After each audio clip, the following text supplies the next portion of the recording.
Alors c'est bien du Roundup, des herbants, grands travaux. Celui-là, ça c'est du nouveau. Mais je vois sur celui-là, il y a marqué biodégradable. Ça c'est l'ancien. Maintenant, il ne marque plus biodégradable. Donc ça ne doit plus être biodégradable, c'est le même produit. C'est parce qu'ils ne doivent plus avoir le droit de le marquer, ça ne doit pas être vraiment biodégradable. Fais gaffe qu'on n'en reçoive pas dans la figure. Quand même, non, je ne suis pas un assassin. Hein. Je suis sûr que ce soja Roundup Ready est mûr. On va pouvoir le récolter aujourd'hui. 11,5% d'humidité. C'est parfait pour la moisson. La première fois que j'ai entendu parler du soja Roundup Ready, c'était il y a 8 ans dans un magazine agricole. Ça avait l'air d'une innovation très intéressante. Le soja contient une protéine qui a été introduite dans la plante par manipulation génétique et qui la rend résistante au Roundup. Le Roundup est pulvérisé sur les plantes. Cela présente des avantages indiscutables. Si vous observez mon champ, il n'y a pas de mauvaises herbes. Utilisé selon le mode d'emploi, Roundup ne présente pas de risque particulier pour l'homme, les animaux domestiques et leur environnement. Marque déposée de Monsanto, fabriquée en Belgique. Si tu vois des escargots, t'en mets pas dessus, hein, parce qu'ils seront immangeables. Hein. Alors attention fraisier. Hein. J'encourage vraiment les agriculteurs européens à s'intéresser de plus près à la technologie Roundup Ready. C'est un très bon système pour l'environnement et à long terme. Essayez-le.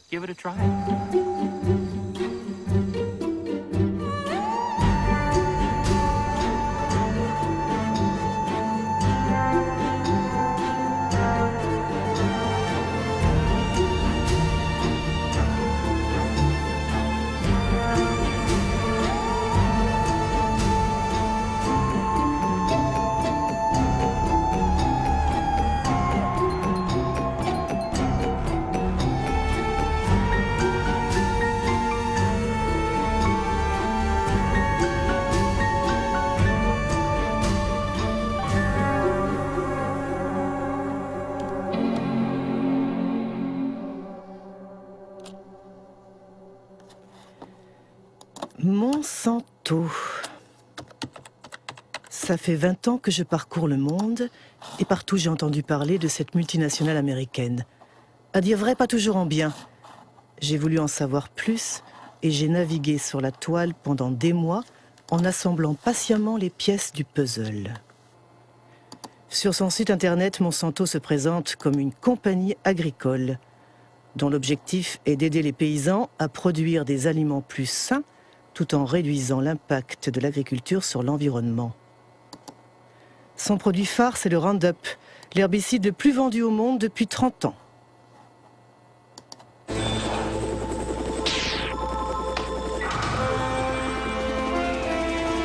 One shot. All it takes for weeds. Roundup. Monsanto est aussi le leader mondial de la biotechnologie. 90% des OGM cultivés sur la planète lui appartiennent. La plupart ont été génétiquement manipulés pour résister aux épandages de Roundup, comme le soja dit Roundup Ready, mot à mot, prêt pour le Roundup.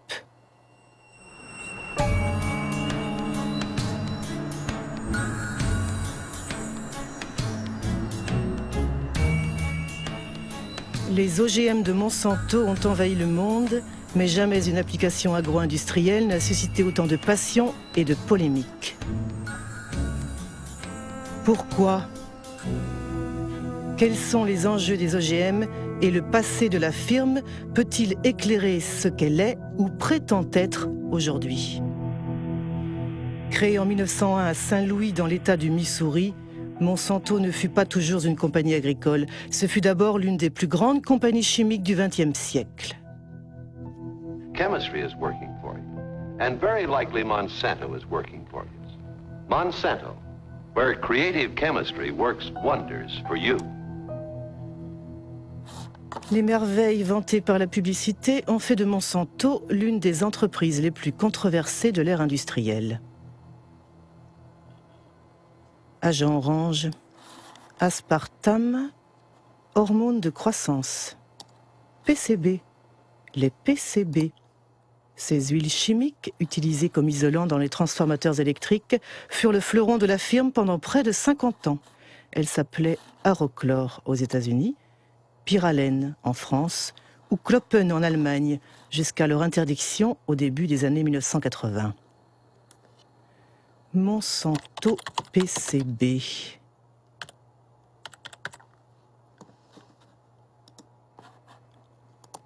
Un article du Washington Post de 2002. Monsanto a caché la pollution pendant des décennies. Ça s'est passé à Aniston, dans l'État de l'Alabama.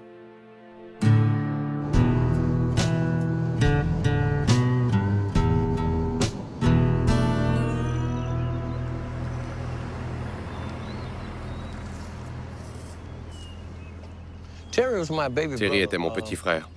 Il est mort en 1971 d'une tumeur au cerveau, d'un cancer des poumons et d'une maladie du cœur. Il avait 16 ans. Depuis 3 ans, j'ai perdu la plupart de mes amis. Ils sont morts de maladies comme le cancer, le diabète, l'hépatite. Toutes ces maladies sont liées au PCB.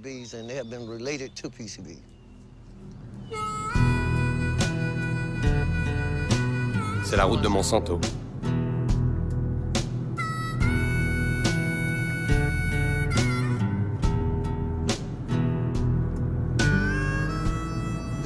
Ici, il n'y a que des Noirs qui vivent. Ils continuent à y habiter, même si toutes les maisons ont été polluées. Il y a 6 mois, ils ont décontaminé ce jardin là-bas.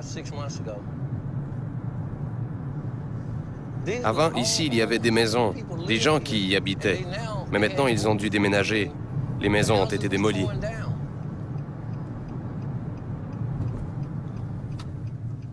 Ça, c'est la maison où mon frère est mort. C'est là que j'ai grandi.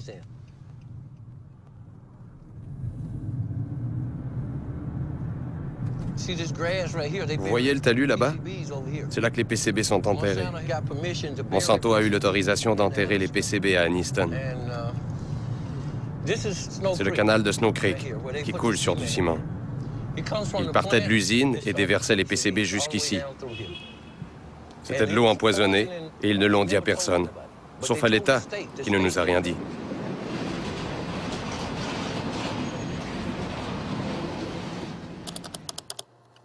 PCB, Monsanto savait. Mais savait quoi exactement? Une organisation environnementale de Washington, dirigée par l'écologiste Ken Cook, a mis en ligne les archives internes de la firme. La plupart sont classées confidentielles. Détruire après lecture. Un document de 1937.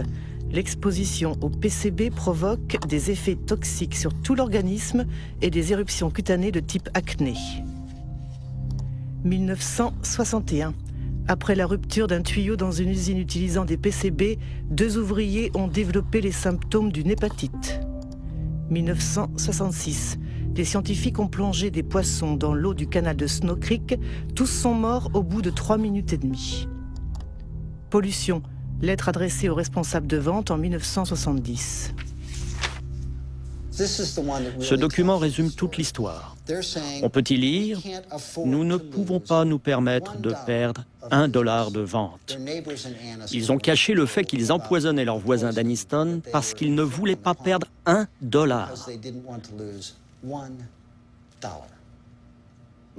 C'est seulement quand les avocats des habitants d'Aniston ont saisi la justice que Monsanto a été obligé de divulguer ces documents confidentiels. Nous avons alors découvert ce qu'ils savaient depuis longtemps. Ils savaient la vérité depuis le début. Ils ont menti. Ils ont caché la vérité à leurs voisins et aux autorités gouvernementales. Et lorsqu'ils ont finalement informé les autorités, celles-ci, au lieu de se placer du côté des empoisonnés, ont protégé la compagnie. Elles ont soutenu Monsanto. C'est scandaleux, absolument impardonnable.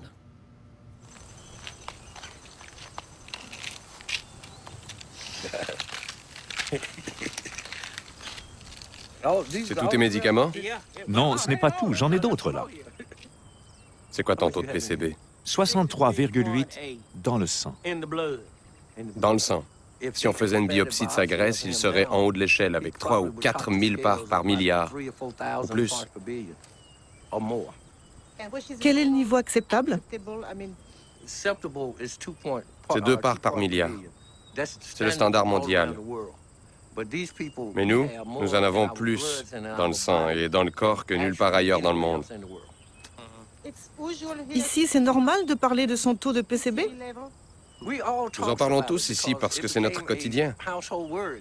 Qu'il arrive que les enfants viennent me voir et me disent « Monsieur Baker, on m'a fait des analyses, j'ai 3 parts par milliard. Combien de temps il me reste? » Cette histoire est absolument terrible.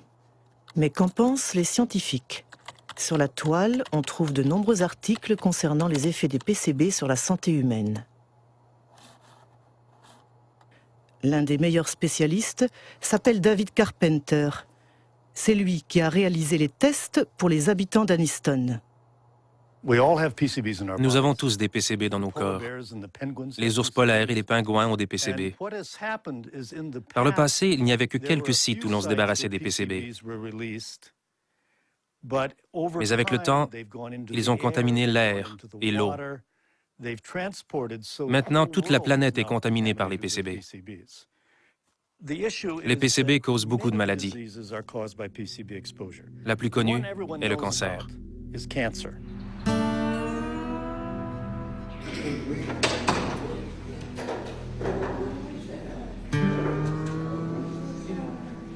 My test results stated that I had 202 parts per billion in my system. Les femmes contaminées par les PCB donnent naissance à des enfants qui ont un QI réduit. 29.6. Les PCB réduisent le fonctionnement de la thyroïde. Les PCB perturbent les hormones sexuelles. Pass away, just let me pass away. Pass away in peace. He's gonna pay, I said then. He's gonna pay for the way that he has done to us. En 2001, 20 000 habitants de Anniston ont porté plainte contre Monsanto. La compagnie et sa filiale Solutia ont finalement été condamnés à payer 700 millions de dollars pour indemniser les victimes, décontaminer le site et construire un hôpital spécialisé. Mais aucun dirigeant de Monsanto n'a été poursuivi.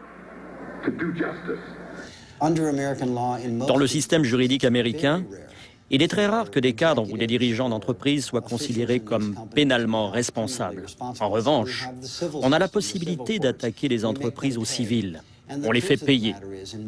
En vérité, les dommages et intérêts payés des décennies plus tard par les sociétés ne représentent qu'une fraction de leurs profits. C'est donc rentable de garder le secret. On peut se demander quel secret ils gardent actuellement. On ne peut jamais faire confiance à une grosse société comme Monsanto pour nous dire la vérité sur un produit ou un problème de pollution. Jamais. On ne peut pas faire confiance à Monsanto, a dit Ken Cook. Et si on prenait l'exemple du Roundup, l'herbicide favori des jardiniers et paysans? C'est quoi au juste? C'est le nom commercial donné par Monsanto au glyphosate, un herbicide dit non sélectif ou total parce qu'il détruit toutes les plantes.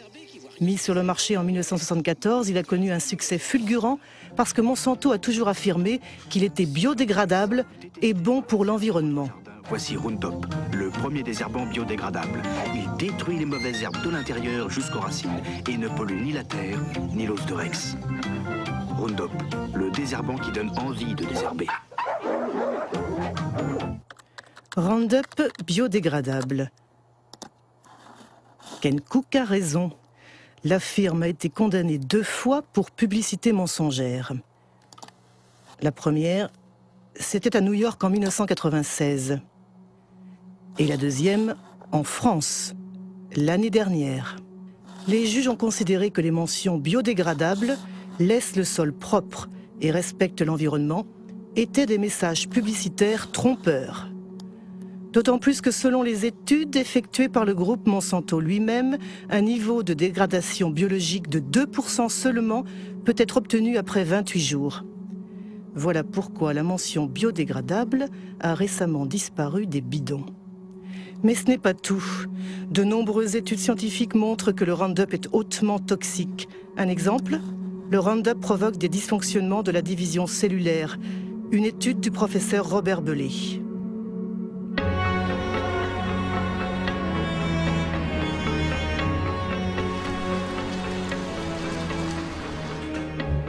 Le professeur Bellet travaille pour le CNRS et l'Institut Pierre et Marie Curie. Il a étudié les effets du Roundup sur des ovules fécondés d'oursins.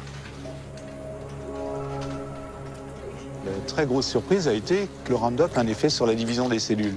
Et très vite, on s'est aperçu que ce qui était touché par le Roundup était un point clé de la division. C'est-à-dire pas les mécanismes de la division elle-même, mais les mécanismes qui contrôlent la division des cellules. Il faut comprendre comment naît un cancer. Les cellules, au départ, ne sont pas cancéreuses, et à partir d'un certain moment, il y a des modifications en elles, et la modification principale, c'est ce qu'on appelle devenir instable du point de vue génétique. Et c'est ce premier dérèglement qu'on a observé avec le Roundup. Et c'est pour ça que l'on dit que pour nous, le Roundup induit les premières étapes qui conduisent au cancer. Et nous faisons attention de ne pas dire induisent des cancers, puisque les cancers, on les verra dans 30 ou 40 ans. On s'est tout de suite, nous, rendu compte de l'importance que ça pouvait avoir au niveau des utilisateurs, puisque les doses correspondaient à des doses quand même très en dessous des doses qu'utilisent les gens. Et on s'est dit, mince, il faut vraiment qu'on alerte le mieux possible et le plus vite possible l'opinion publique, d'une certaine façon. Alors pour faire ça, moi je me suis dit, le meilleur système, c'est de m'adresser à mes tutelles. Et j'étais un peu surpris, même très surpris. On nous a suggéré ou fortement incité à ne pas communiquer parce qu'il y a cette question des OGM derrière.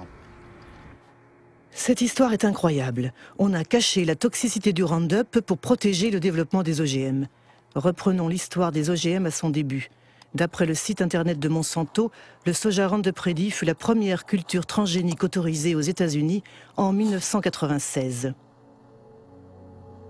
Ces producteurs sont regroupés au sein de l'ASA, l'Association américaine du soja, dont le site de Monsanto fournit l'adresse. John Hoffman, son vice-président, est un défenseur inconditionnel de la biotechnologie. Au printemps, vers le 1er mai, je pulvérise une première fois du Roundup pour tuer les mauvaises herbes. Et puis, 6 ou 7 semaines plus tard, je fais une deuxième application. Et ça suffit pour le reste de l'année. Avant d'avoir la technologie Roundup Ready, les champs avaient des mauvaises herbes. Nous devions les inspecter et arracher les mauvaises herbes à la main. C'était beaucoup de travail. Le système Roundup Ready me permet donc d'économiser du temps et de l'argent. Apparemment, la nouvelle merveille de Monsanto a tout pour séduire les agriculteurs. Mais comment ça marche? Comment le soja peut-il survivre aux épandages de Roundup? Voici une cellule de soja. Au cœur de la cellule, il y a le noyau qui contient l'ADN, la structure génétique du soja. Pour créer son OGM, Monsanto franchit la barrière des espèces. Ces chercheurs ont sélectionné un gène provenant d'une bactérie qui confère la résistance au Roundup. Le gène est fixé sur des particules d'or microscopiques qui sont bombardées avec un canon à gènes dans les cellules de soja. Le gène pénètre l'ADN et fabrique une protéine qui permet à la plante de résister au Roundup. Quand l'herbicide est pulvérisé, il tue toutes les mauvaises herbes, sauf le soja. À dire vrai, c'est quand même une sacrée prouesse technologique. Mais tout de même, ce soja destiné à être arrosé par un herbicide puissant finira dans l'assiette du consommateur. On imagine donc qu'il a dû être soigneusement testé avant sa mise sur le marché. Qui était ministre de l'Agriculture à l'époque? C'est Dan Glickman, qui fut ministre de Bill Clinton de 1995 à 2000.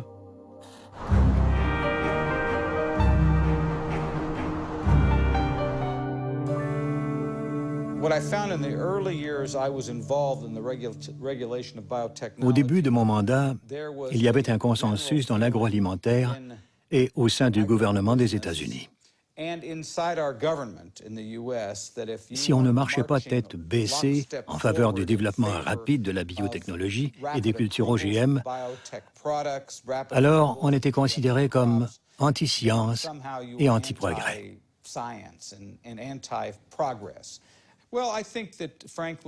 Franchement, je pense qu'on aurait dû faire plus de tests.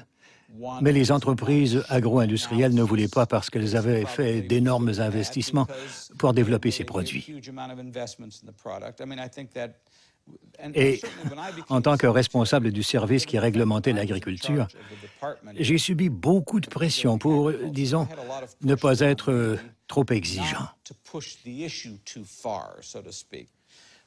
La seule fois où j'ai osé en parler pendant le mandat de Clinton, je me suis fait taper sur les doigts, non seulement par l'industrie, mais aussi par les gens du gouvernement. En fait, j'ai prononcé un discours où j'ai dit qu'il fallait qu'on étudie plus sérieusement la réglementation des OGM. Et il y avait des gens à l'intérieur du gouvernement Clinton, surtout dans le domaine du commerce extérieur, qui étaient fâchés contre moi. Ils m'ont dit « Comment peux-tu, toi qui travailles dans l'agriculture, mettre en cause notre système de réglementation ?» Voilà qui est clair. Aux États-Unis, le ministre de l'Agriculture ne fait pas le poids face aux intérêts des multinationales. Mais comment sont réglementés les OGM aux États-Unis? Le texte le plus important a été publié par la FDA, la Food and Drug Administration, l'agence chargée de la sécurité des denrées alimentaires et des médicaments. Titre: Aliments dérivés des nouvelles variétés de plantes. Date: 29 mai 1992. Principe 1. Les aliments obtenus par modification génétique sont réglementés de la même manière que ceux obtenus par le croisement traditionnel des plantes. En clair, la FDA décide de ne pas créer de catégorie spéciale pour les OGM. Pour toute question, adressez-vous à James Mariensky, qui dirigeait alors le département de la biotechnologie.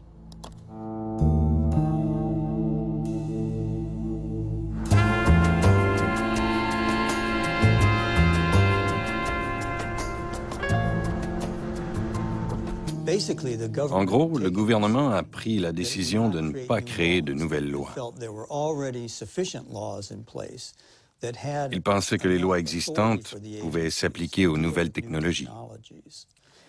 Ça veut dire que la Maison-Blanche a demandé à l'agence d'écrire un texte où les OGM ne seraient pas soumis à une réglementation spécifique.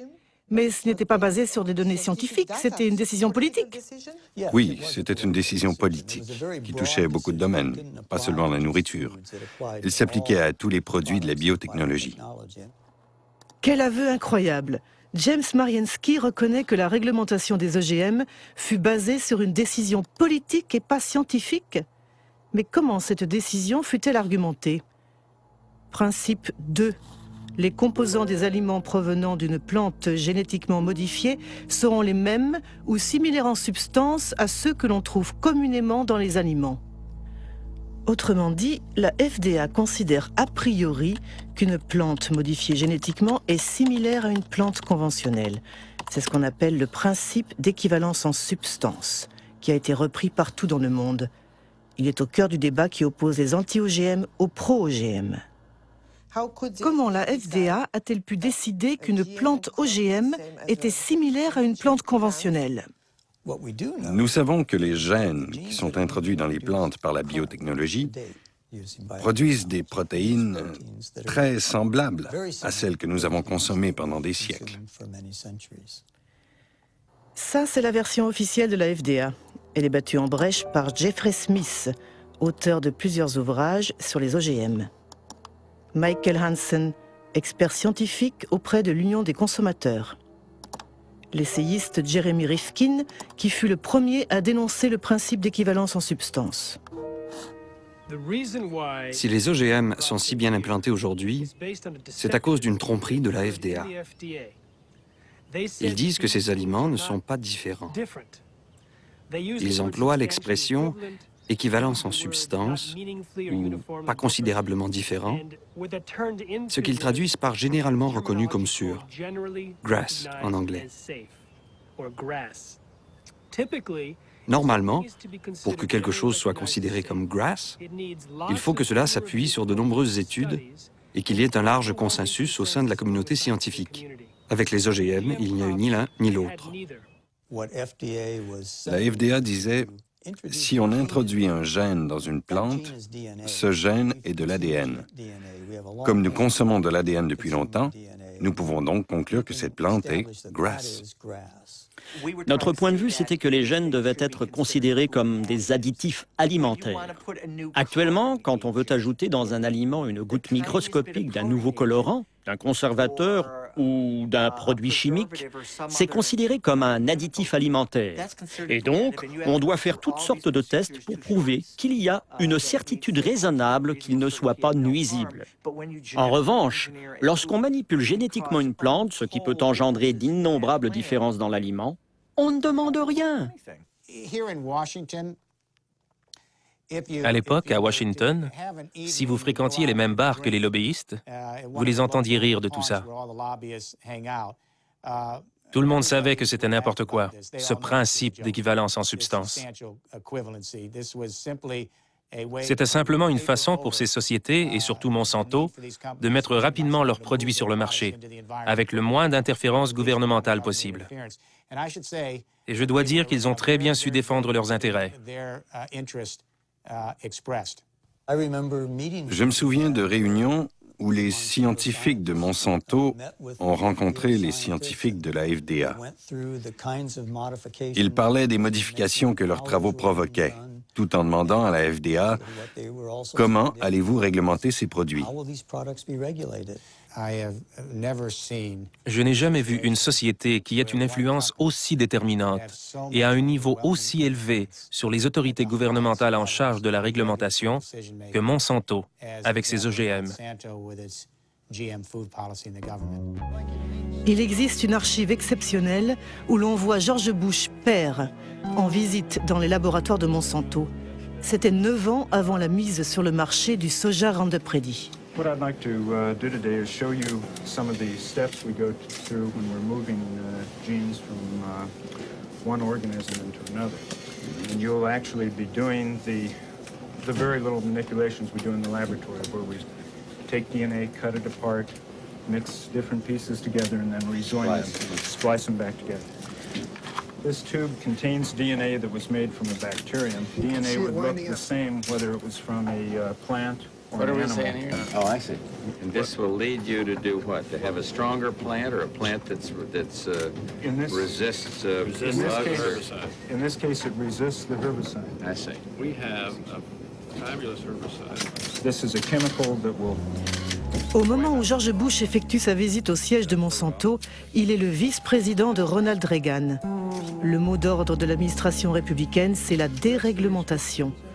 Il s'agit de favoriser l'industrie en réduisant au maximum les entraves bureaucratiques, comme les tests sanitaires ou environnementaux sur les nouveaux produits. Et c'est justement ça le problème de Monsanto. We have before USDA right now a request to test this for the first time on a farm in Illinois this year. And, Get hallucinating about it, we'll lose another year. Yes, we will. And then the expense goes out and nothing happens because you can't do it. Yeah, and I would say, quite frankly, we have no complaint about the way USDA is handling it. They're going through an orderly process. They're making sure that as they deal with these new things, they do them properly. And now, if we're waiting until September and we don't have our authorization, we may say something different. Huh? Call me. We're in a dereg business. En 1988, Dan Quayle a pris la place de George Bush, qui a été élu président des États-Unis. 4 ans plus tard, le nouveau vice-président rend public que la politique américaine en matière d'OGM conforme aux souhaits de Monsanto. We are taking this step as part of the President's Regulatory Relief Initiative, now in its second phase. The United States is already the world leader in biotechnology, and we want to keep it that way. In 1991 alone, it was a $4 billion industry. it should reach at least $50 billion by the year 2000, as long as we resist the spread of unnecessary regulation. Vous pensez que c'était un complot? Le mot complot est un peu fort, mais du point de vue de la firme, disons que c'était une prise de pouvoir absolument sans faute. Très tôt, un certain Michael Taylor est devenu l'administrateur adjoint de la FDA au moment où la réglementation des OGM était rédigée. Qui est Michael Taylor? Sur Internet, il n'y a qu'une seule image de cet homme de l'ombre. Aujourd'hui, il dirige une fondation Ressources pour le futur.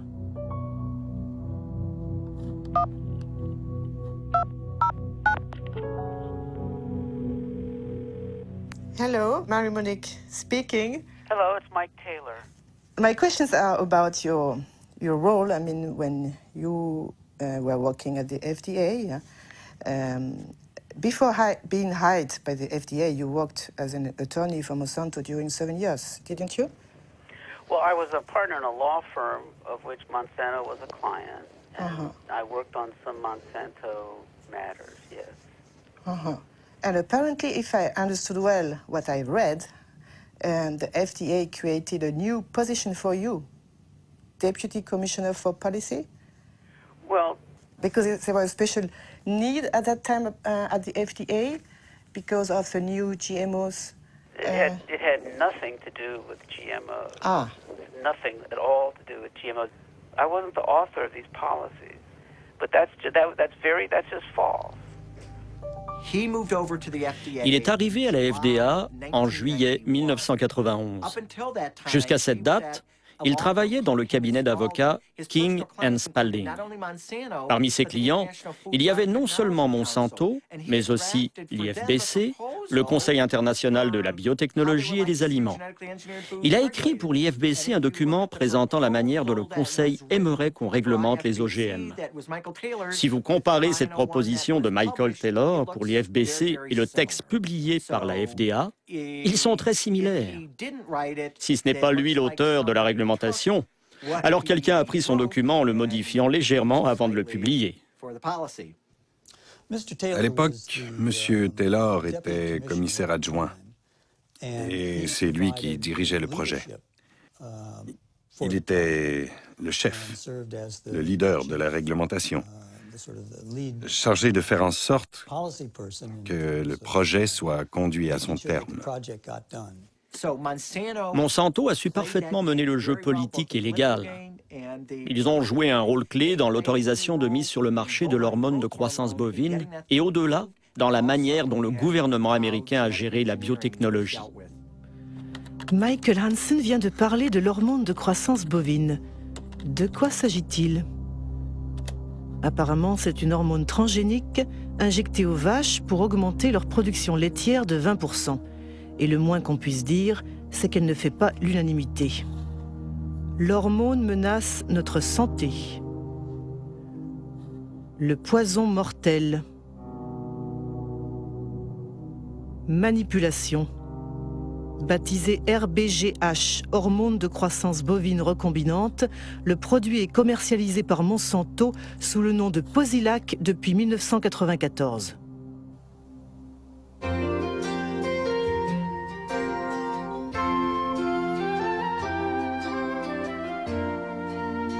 Posilac is the single most tested new product in history. You'll soon see the dramatic results Posilac can offer you.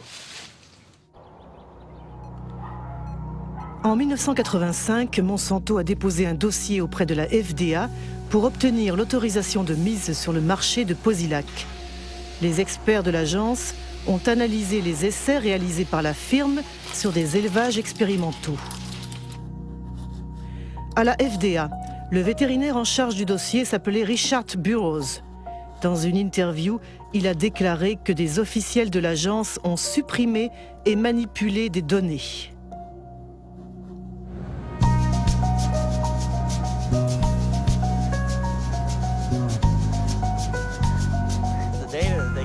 Les Les données scientifiques que la compagnie a envoyées ne prenaient pas en compte les besoins des producteurs de lait, à savoir des questions clés comme les maladies que sont la mamite, c'est-à-dire l'infection des pies, et les problèmes de reproduction.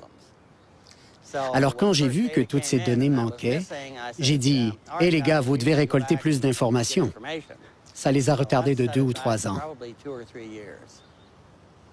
Avez-vous averti la FDA de vos préoccupations? Petit à petit, j'ai été marginalisé. Mon chef a mis des proches sur le dossier et j'ai eu de moins en moins accès aux données, y compris les choses que j'avais personnellement demandées, comme les études sur la mamite. J'étais devenu un obstacle. Alors, ils ont décidé de m'éliminer en me mettant au placard. Finalement, j'ai été licencié. Un jour, on m'a raccompagné à la porte et c'était fini pour moi. Est-ce que vous avez été menacé? Oui, par les avocats de Monsanto. Quand j'ai contesté mon licenciement devant la justice, ils ont dit à mon avocat qu'il me ferait un procès si je révélais des secrets de la compagnie pour ma défense. Finalement, la FDA sera condamnée à réintégrer le vétérinaire trop consciencieux qui, écœuré, finira par démissionner. Mais ce n'est pas tout. Sur Internet, on parle aussi de documents volés à la FDA et transmis au docteur Samuel Epstein, qui dirige la coalition pour la prévention du cancer.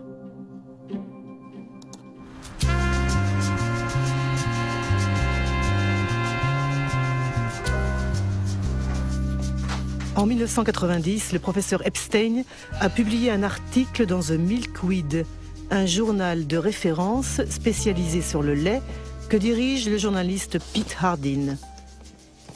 Un scoop basé sur des documents secrets que les deux hommes ont soigneusement épluchés. Un jour au bureau, j'ai trouvé une énorme boîte de documents envoyée de Washington par un expéditeur anonyme.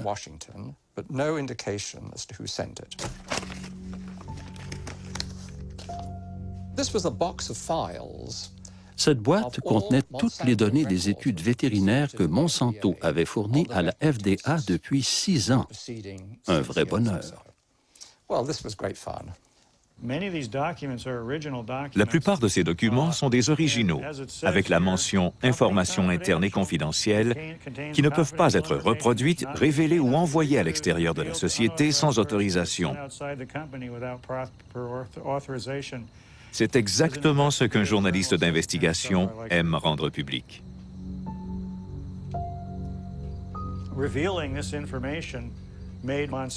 La révélation de ces informations a fait enrager Monsanto et la FDA.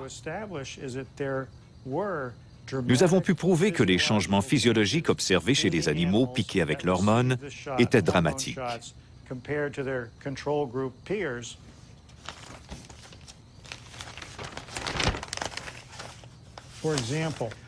Par exemple, nous voyons que les ovaires droits des vaches qui ont reçu l'hormone synthétique sont 34% plus gros, voire 42% ou 44% selon les groupes. Par ailleurs, les dossiers volés montrent qu'il y a de graves problèmes de reproduction chez les animaux qui ont été traités. The data is conclusive. We provided the data, the raw data. And summary data is peer-reviewed data not done by us to support the submission. Every health authority who has looked at bovine somatotropin has found that it is completely safe for consumers. Pour Monsanto, non seulement l'hormone ne pose aucun problème, mais elle présente même des bénéfices pour le consommateur. Comme la composition chimique du lait n'est pas altérée par l'usage du Posilac, ses propriétés et son goût ne changent pas.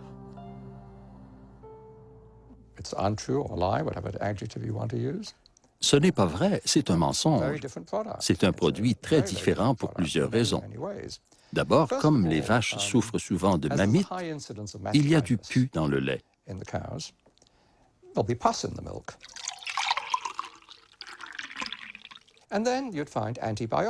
De plus, à cause du traitement des mammites, on trouve une grande quantité d'antibiotiques dans le lait. Enfin, on constate une importante augmentation de ce qu'on appelle l'IGF-1, le facteur insuline de croissance. Depuis les années 1980, une soixantaine d'études ont montré qu'il y avait un lien direct entre un niveau élevé de IGF-1 et les cancers du sein, du côlon et de la prostate. Cette histoire est absolument sidérante. Y a-t-il d'autres pays qui ont autorisé la RBGH? Apparemment, l'hormone a été interdite en Europe et au Canada. Y compris au Canada? Pourtant, l'agence Santé Canada a l'habitude de calquer ses décisions sur la FDA. RBGH, scandale à Santé Canada. Monsanto accusé de tentative de corruption. En octobre 1998, 3 scientifiques de Santé Canada ont témoigné devant une commission sénatoriale pour s'opposer à la mise sur le marché de l'hormone transgénique. L'affaire a été déclenchée par le docteur Shiv Chopra, qui est ce qu'on appelle en anglais un whistleblower, disons un lanceur d'alerte.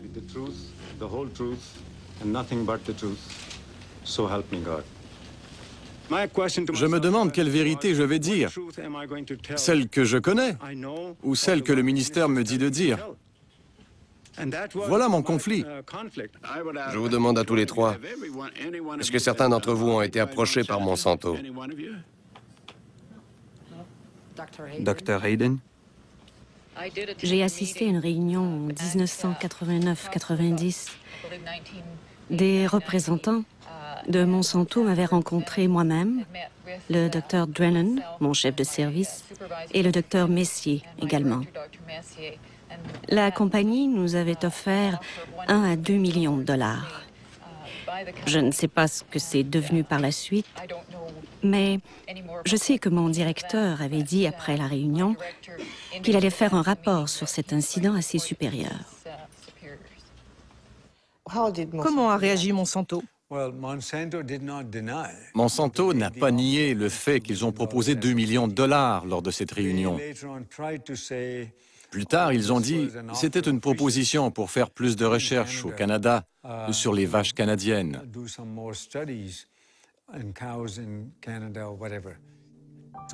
En tout cas, le résultat, c'est que l'hormone transgénique n'a pas été autorisée au Canada. À la suite des révélations canadiennes, le Parlement européen l'a banni pour toujours.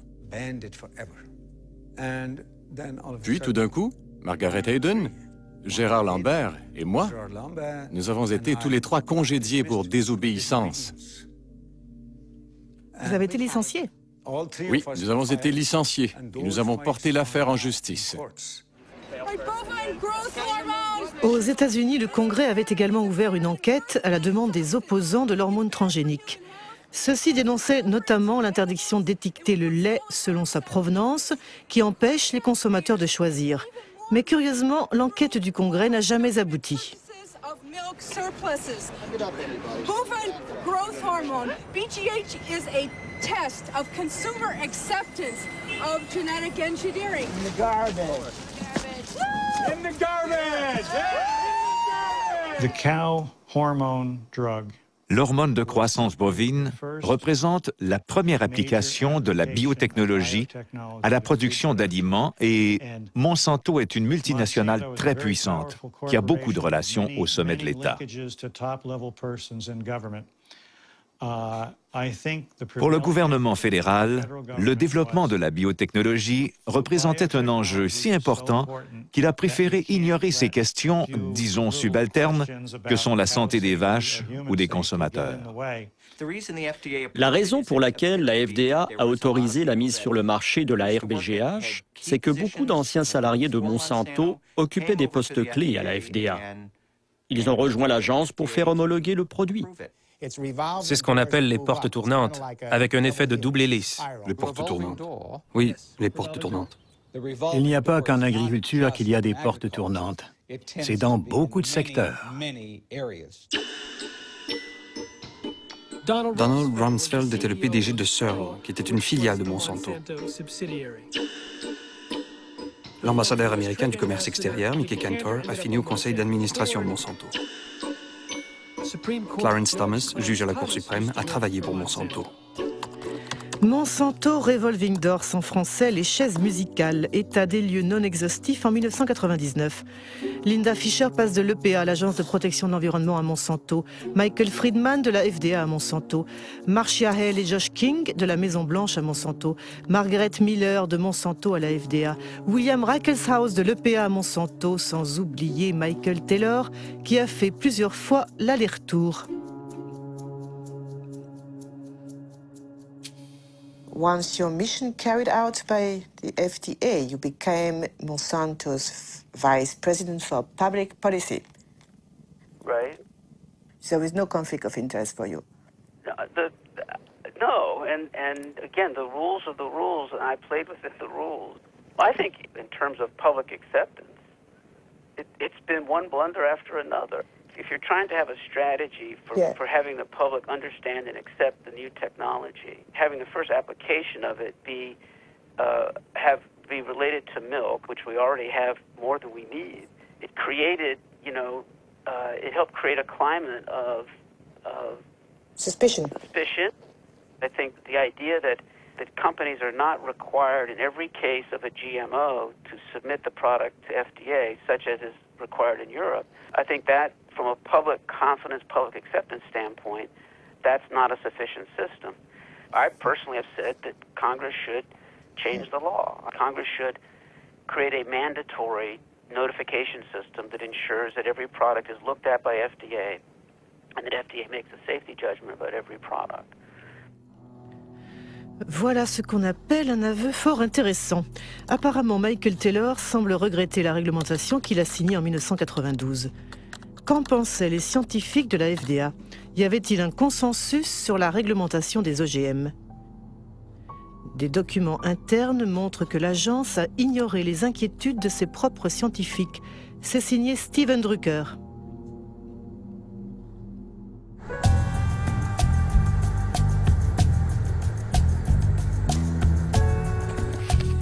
Steven Drucker est un avocat qui travaille pour une coalition d'organisations non gouvernementales. Il a porté plainte contre la FDA et obtenu la déclassification de ses archives sur les OGM. Nous avons reçu plus de 44 000 pages qui révèlent que la FDA ment à la planète depuis au moins 1992. Elle continue de mentir. Elle prétend que le principe d'équivalence en substance entre les OGM et les plantes conventionnelles est appuyé par un très large consensus au sein de la communauté scientifique et que de nombreuses données scientifiques le prouvent. Ces deux affirmations sont des mensonges flagrants. Par exemple, le docteur Lois Prebill du département de la microbiologie de la FDA a écrit « Il y a une différence énorme entre les effets inattendus que peuvent produire les plantes traditionnelles et les OGM. » Puis, il a ajouté que certains aspects de la manipulation génétique pourraient être plus dangereux.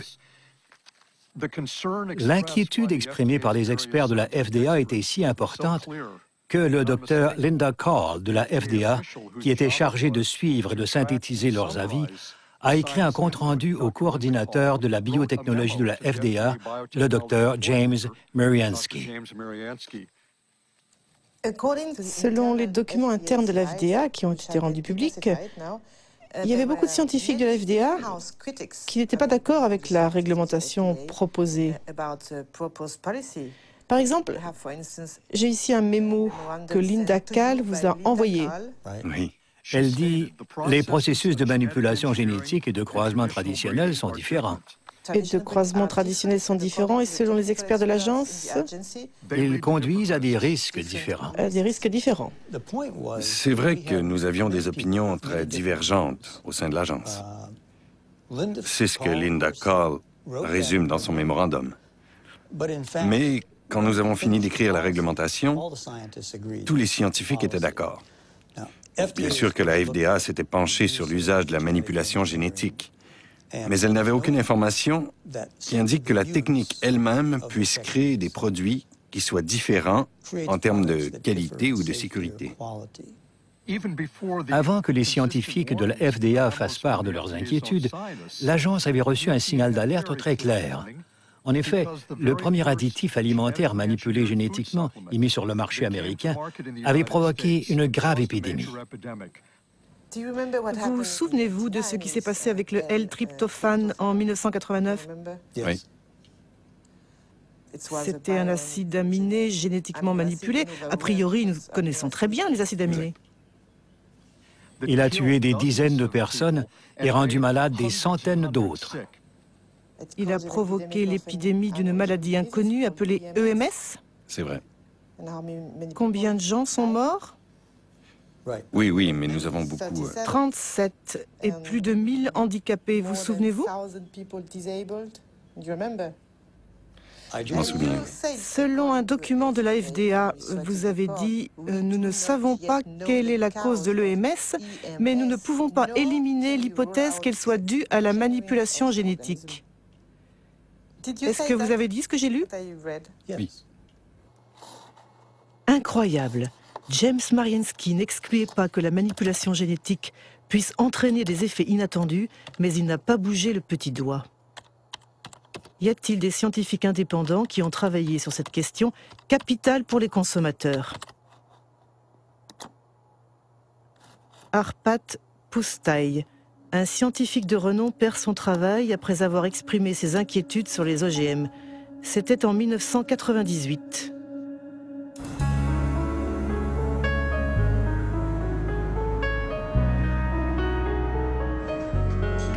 Arpat Pusztai travaillait pour l'Institut Rowlett en Écosse et il avait dirigé une étude sur des pommes de terre transgéniques à la demande du ministère de l'Agriculture. Un budget de plus de 2 millions d'euros qui avait mobilisé 30 chercheurs pendant 2 ans pour préparer l'arrivée des OGM en Grande-Bretagne. Nous étions tous enthousiastes. J'étais enthousiaste. Le ministère pensait que si nous faisions cette étude en examinant tous les aspects, cela constituerait un soutien en faveur des OGM. Au moment de lancer les produits sur le marché, il pourrait dire que le meilleur laboratoire européen de nutrition avait trouvé qu'il n'y avait pas de problème. Arpat Pusztai est spécialiste des lectines. Ce sont des protéines qui ont une fonction insecticide et protègent les plantes contre les pucerons. Les scientifiques du Rowlett Institute ont créé des pommes de terre résistantes aux pucerons dans lesquelles ils ont introduit un gène provenant d'un perce-neige qui fabrique la fameuse lectine. Auparavant, ils avaient vérifié qu'à l'état naturel, les lectines ne sont pas dangereuses pour la santé. Les pommes de terre transgéniques ont été testées sur des rats.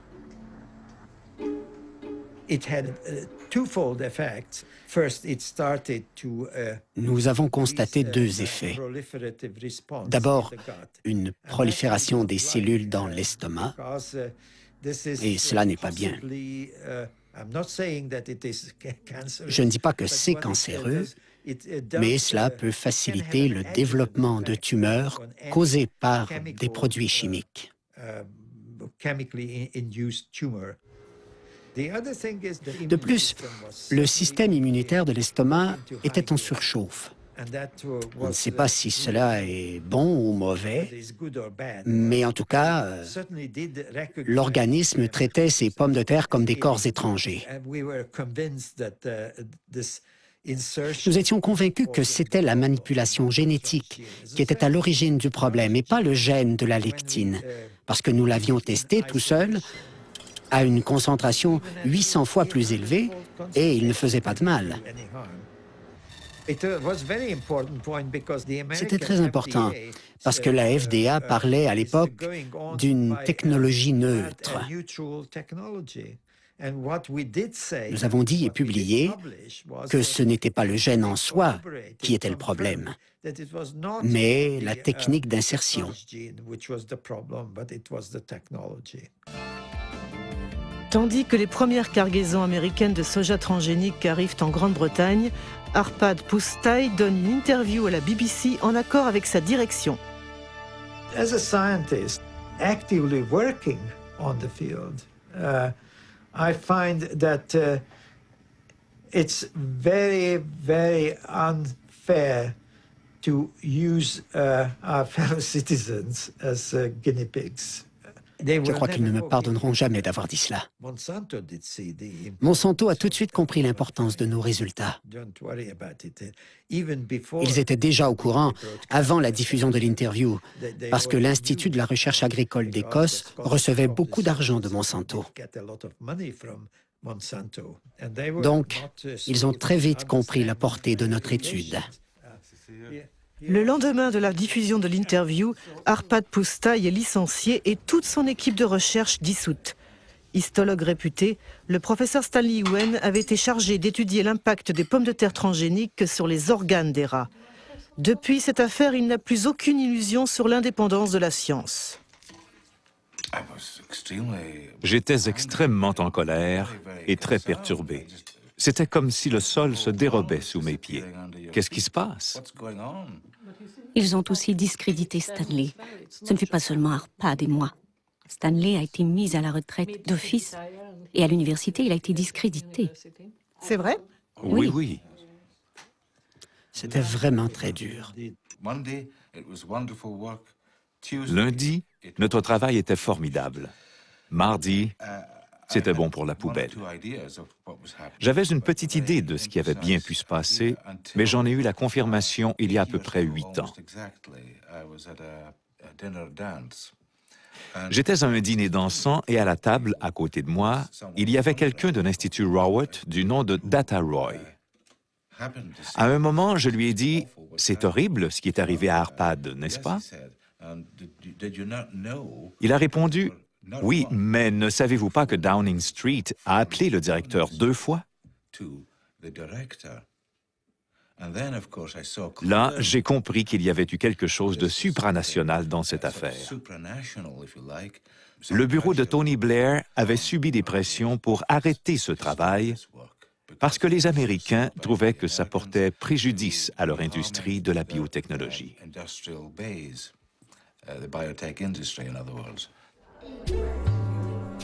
L'affaire d'Arpad Pusztai a entraîné un rejet massif des OGM en Grande-Bretagne, soutenu par Greenpeace. Au point qu'un an plus tard, Robert Shapiro, le PDG de Monsanto, a accepté de participer à une téléconférence organisée par l'association écologiste. C'est finalement la seule archive filmée qui existe de l'ancien PDG, qui avait fait basculer la compagnie dans l'ère de la biotechnologie en lançant un nouveau mot d'ordre, nourriture, santé et espoir. Monsanto made huge efforts to push its products in every direction with the full support of multinational food manufacturers, retailers, communications firms, regulators, even governments. You behave not as a company offering life and hope, but as bullies, trying to force your products on us. If I'm a bully, I don't feel that I'm a very successful bully. I want to start by emphasizing that biotechnology is a tool. Biotechnology in itself is neither good nor bad. It can be used well or it can be used badly. The products that are on the market have been reviewed through the regulatory processes that society has established in order to assure not only safety, but the environmental safety of the products themselves. Dix ans après sa mise sur le marché, le soja Roundup Ready représente 90% du soja cultivé aux États-Unis. Et 70% des aliments vendus dans les commerces américains contiennent des produits transgéniques. À la différence de l'Europe, les consommateurs ne peuvent pas choisir car l'étiquetage des OGM est interdit. Une conséquence directe du principe d'équivalence en substance. J'ai un grain de soja dans la main et je peux le manger en toute sécurité. Je pense que la FDA est confiante que ce soja présente la même sécurité alimentaire que les autres variétés. Comment l'agence peut-elle en être sûre? C'est basé sur les données que la compagnie a fournies à la FDA et qui ont été évaluées par les scientifiques de l'agence. Et ce n'est pas dans l'intérêt d'une entreprise de conduire une étude pour ensuite en masquer les résultats. Comment James Mariinsky peut-il être aussi affirmatif? Si on tape Monsanto a falsifié des études scientifiques, on obtient 174 000 réponses. Parmi elles, un rapport de l'EPA, l'Agence de protection de l'environnement des États-Unis. Monsanto aurait falsifié des études sur les effets cancérigènes de la dioxine.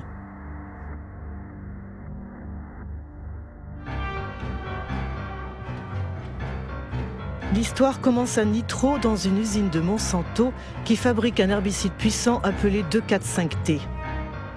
En 1949, une explosion a provoqué des effets inattendus. 228 ouvriers ont développé une maladie très défigurante, la chloracné. L'origine, c'est la dioxine, un sous-produit hautement toxique que contient le 2,4,5-T.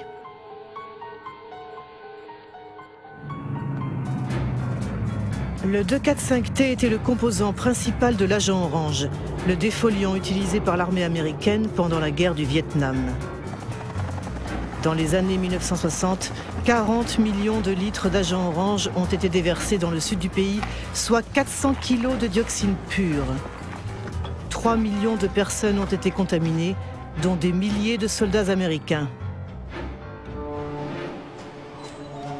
40 ans après la fin de la guerre, la dioxine continue de faire des victimes. On sait aujourd'hui que ce poison provoque des cancers et de graves dysfonctionnements génétiques.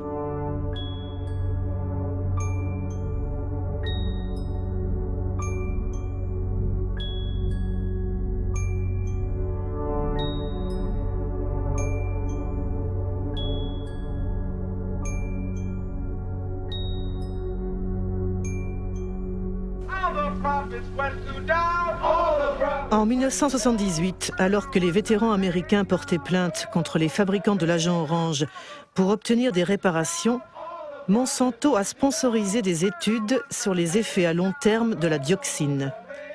La compagnie a payé des scientifiques pour comparer l'état de santé des travailleurs exposés 30 ans plus tôt lors de l'accident dans l'usine de Nitro à celui de travailleurs non exposés. 2 personnes connaissent très bien ce dossier. William Sanjour, qui dirigea le département des déchets toxiques à l'Agence de protection de l'environnement, et Gerson Smoger, un avocat qui défend les vétérans de la guerre du Vietnam. En 1990, le docteur Kate Jenkins, une de mes collègues à l'EPA, a rédigé un mémorandum à propos d'allégations selon lesquelles les études réalisées par Monsanto présentaient des défauts. Si elles avaient été conduites correctement, les résultats auraient été à l'opposé de ceux trouvés par Monsanto. Leurs études montraient que la dioxine n'était pas cancérigène pour l'homme. Ils avaient les données des études et ils ont manipulé leur interprétation pour parvenir à la conclusion qu'ils voulaient. Une étude ne se fait jamais comme ça, jamais. Mais c'est comme ça qu'ils ont obtenu ce qu'ils voulaient. Plus tard, on a découvert qu'il y avait 5 personnes cancéreuses qui, dans une étude, avaient été enregistrées comme ayant été exposées à la dioxine. Dans l'autre étude, ces 5 mêmes personnes étaient présentées comme non exposées. En mettant ces personnes dans le groupe des non exposés, on avait l'impression qu'il y avait autant de cancers dans les 2 groupes. Donc, ils ont conclu qu'il n'y avait pas de différence. C'est ainsi que des dizaines de milliers de vétérans ont été déboutés de leur demande de réparation pour avoir été exposés à l'agent orange. Ces études ont affecté toute la réglementation aux États-Unis pendant 7 à 9 ans. Comme Kate Jenkins était une bonne scientifique et une bonne employée de l'EPA, et soit dit en passant, quelqu'un de courageux, elle a écrit un rapport au conseil scientifique de l'EPA en leur demandant de réexaminer ces 2 études pour vérifier leur méthodologie. En fait, il n'y a jamais eu d'investigation sur Monsanto. Personne n'a enquêté sur les 2 études. Personne. La seule enquête réalisée a porté sur Kate Jenkins, sur celle qui a tiré la sonnette d'alarme. Sa vie est devenue un enfer. Ils l'ont harcelée. Ils l'ont fait changer de poste. Ils l'ont persécutée. Faites-vous confiance à la firme Monsanto quand elle dit que ces OGM ne posent pas de problème pour la santé? Je ne crois pas un mot de ce que dit cette société. Tout ce qu'elle dit doit être vérifié par des personnes indépendantes, à condition que ces personnes soient compétentes et vraiment indépendantes. Eh bien, justement, pour prouver l'innocuité du soja Roundup Ready, Monsanto a réalisé une étude qui a été publiée en 1996 dans une revue scientifique de référence. Elle était censée mesurer les effets du soja transgénique sur la santé des animaux et notamment des rats. Cette étude a été soigneusement décortiquée par un scientifique danois aujourd'hui décédé et le norvégien Jan Prime. Pour moi, cette étude a peu de valeur. Elle est très décevante. Surtout quand on sait qu'elle a servi de base au principe d'équivalence en substance.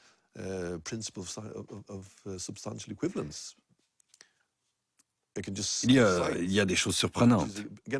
Par exemple, cette phrase.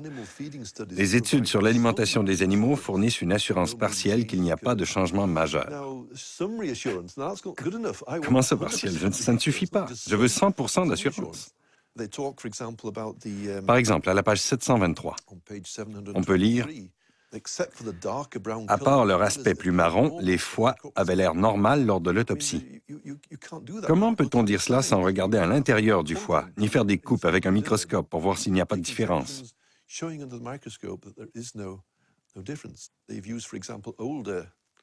De plus, ils ont utilisé des rats âgés. Si on veut camoufler les problèmes, il n'y a rien de mieux que de prendre des animaux adultes, car ce sont les jeunes qui permettent de montrer si une modification s'est produite. On peut dire que c'est de la mauvaise science, car ils ont fourni très peu de données. Avez-vous essayé d'obtenir les données brutes de l'étude sur les rats? Pas moi, mais un collègue. Ça a été très long et très frustrant, car il a fallu qu'il passe de bureau en bureau, et finalement, la réponse a été négative. S'il n'y avait rien à cacher, ça ne devrait pas être un problème.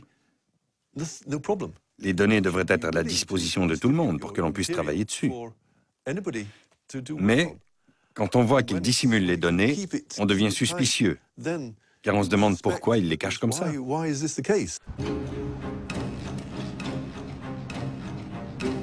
En tout cas, une chose est sûre, c'est grâce à cette étude minimaliste que les OGM de Monsanto ont envahi le monde, principalement en Amérique du Nord et du Sud, en Asie et en Australie. En 10 ans, les cultures transgéniques se sont étendues sur plus de 100 millions d'hectares. 70% sont résistantes au Roundup et 30% ont été manipulés génétiquement pour fabriquer un insecticide appelé BT. Depuis 2001, la compagnie publie un document intitulé The Pledge, la promesse, une sorte de charte éthique où elle tente de répondre à ses détracteurs en justifiant ses pratiques. Au cœur de l'opposition aux OGM, il y a notamment la question des brevets. C'est ce que Monsanto appelle ses droits de propriété intellectuelle, qui sont censés protéger ses investissements. En Amérique du Nord, chaque fermier qui achète des semences transgéniques doit signer un contrat d'utilisation de la technologie, où il s'engage à respecter le brevet obtenu par la compagnie sur le gène manipulé.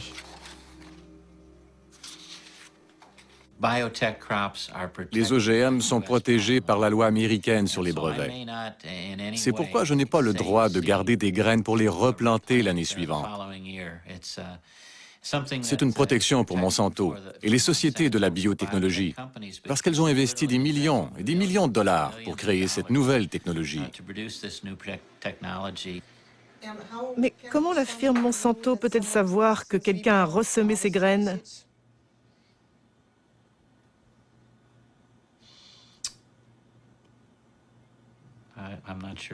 Je ne sais pas répondre à cette question. Comment peut-elle savoir que quelqu'un ressème ses graines? C'est une bonne question pour Monsanto.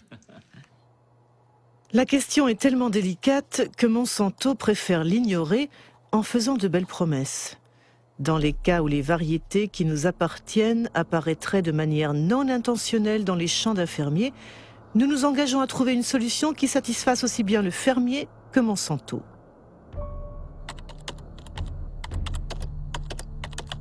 La réalité semble beaucoup moins idyllique. Le Centre pour la sécurité alimentaire de Washington a publié une étude sur les paysans poursuivis par Monsanto pour non-respect du brevet sur les semences. Il a recensé au moins une centaine de procès et de nombreuses faillites. Parmi les victimes, Troy Roche, un agriculteur de l'Indiana.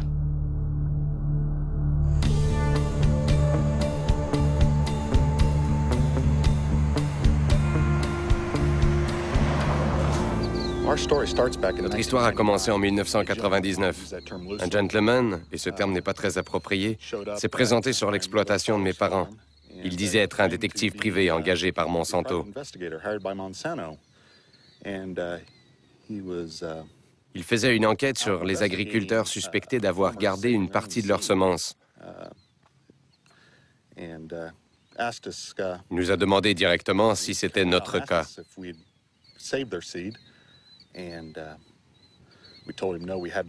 Nous avons répondu que non en lui montrant les factures de nos achats d'herbicides et de graines. On lui a même indiqué les adresses des négociants pour qu'il aille vérifier lui-même, mais il a décliné notre proposition. Suite à cet incident, Monsanto a attaqué notre famille en justice. Monsanto a fourni des documents qui étaient censés être des analyses d'échantillons prélevés sur notre ferme. Pour obtenir ces échantillons, Monsanto avait dû entrer sur nos terres sans notre autorisation et donc les voler. Je me souviens que cette année-là, nous avions planté 200 hectares de soja Roundup Ready.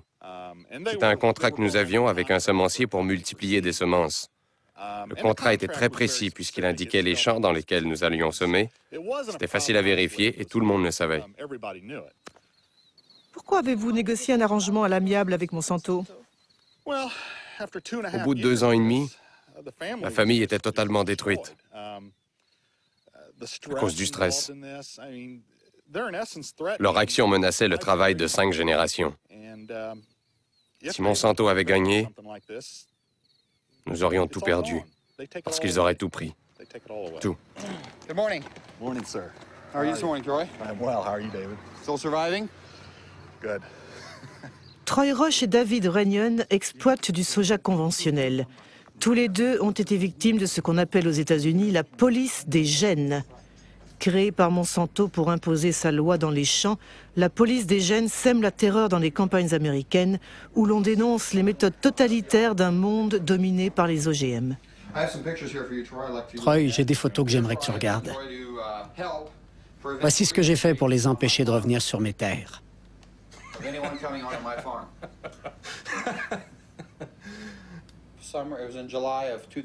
C'était au mois de juillet 2003. Ils sont arrivés chez moi vers 19h. Qui est venu? Les employés de Monsanto. Ils m'ont montré leur carte de visite et ils m'ont posé quelques questions sur mes cultures de soja, de maïs et où je vendais ma récolte. J'ai dit OK, c'est la fin de la conversation. Les brevets ont tout changé. Ils ont détruit la confiance qui existait entre voisins. Personnellement, il n'y a que 2 agriculteurs à qui je parle, avec qui je suis proche. Les agriculteurs ont vraiment peur? Bien sûr qu'ils ont peur. C'est impossible de se défendre contre cette firme. Ils ont créé une industrie dont le seul objectif est de détruire la vie des agriculteurs. Tout le monde a peur. Vous avez peur d'être dénoncé par un voisin, par exemple? Oui. Vraiment? Oui. C'est simple, il suffit de composer le 1-800 Monsanto... Non, pardon, 1-800 Roundup. Je me souviens qu'ils encourageaient les agriculteurs à appeler ce numéro gratuit pour moucharder. Pourquoi la firme Monsanto fait-elle tout cela? C'est pour tout contrôler. Les semences? Oui, ils veulent contrôler les semences. Ils veulent posséder la vie. Il s'agit de la base de notre alimentation. Ils veulent s'emparer de la nourriture, de toute l'alimentation. Entre 1995 et 2005, Monsanto a racheté une cinquantaine de compagnies semencières à travers le monde. Ces acquisitions concernent les semences de soja, de maïs, de coton, de blé, mais aussi de légumes, tomates, pommes de terre, sorgho. Un peu partout, on s'inquiète de ce monopole qui, à terme, pourrait conduire à la disparition pure et simple de toutes les semences non transgéniques. Ce n'est pas l'avis de Monsanto qui défend les bienfaits de la biotechnologie, notamment dans les pays en voie de développement comme l'Inde. Nos produits fournissent des bénéfices économiques importants, non seulement aux grands producteurs, mais aussi aux petits. En général, ils permettent des récoltes de meilleure qualité et un rendement plus élevé.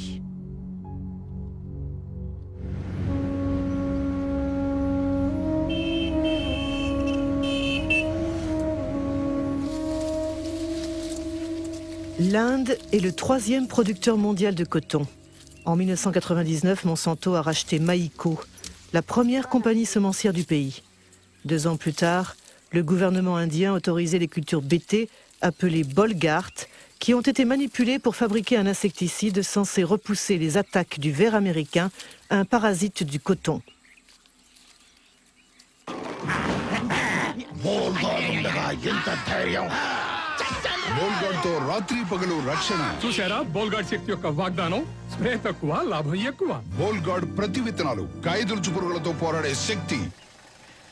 Depuis 2001, Kiran Sakari et Abdul Gayoum suivent au jour le jour la culture du coton transgénique chez les petits producteurs du district de Warangal. Chaque année, les 2 agronomes publient un rapport comparant les rendements et les coûts de production du coton BT avec ceux du coton conventionnel. En 2006, la récolte a été ravagée par une maladie qui affecte les cultures transgéniques.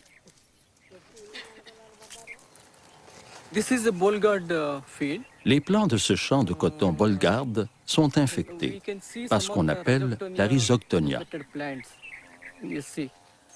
À l'inverse d'une plante saine, l'intérieur de la tige est filandreux. C'est typique de cette maladie. Tous les agriculteurs disent qu'ils n'ont jamais vu ça. Dans l'étude que nous avions conduite en 2001, nous avions observé la maladie uniquement dans quelques plants de coton BT. Mais avec le temps, elle s'est répandue. Et maintenant, on la constate non seulement dans les champs de coton BT, mais aussi dans les champs non transgéniques. Personnellement, je pense qu'il y a une mauvaise interaction entre la plante manipulée et le gène qui a été introduit.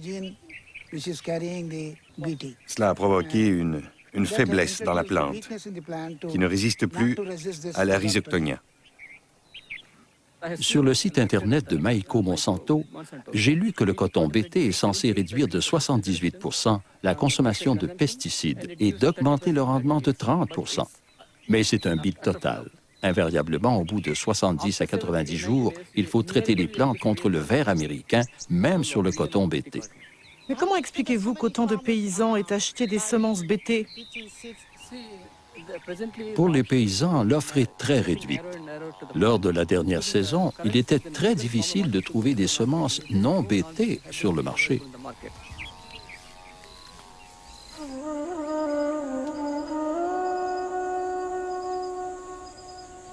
Aujourd'hui en Inde, Monsanto contrôle la quasi-totalité du marché des semences de coton. Une manière d'imposer ces semences transgéniques vendues 4 fois plus cher que les semences conventionnelles. Pour se les procurer, les paysans sont contraints d'emprunter à des taux usuriers. Si la récolte est mauvaise, c'est la faillite. Une spirale infernale qui décime les villages indiens.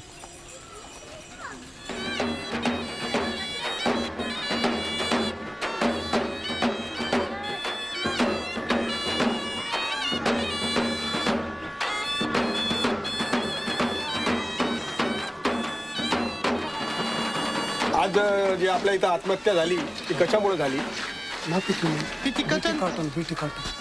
अजून काय कारण होतं कर्जबाजारी वय काय होतं 25 हा ही कंझ्युम्ड पेस्टिसाइड 1 litre pesticide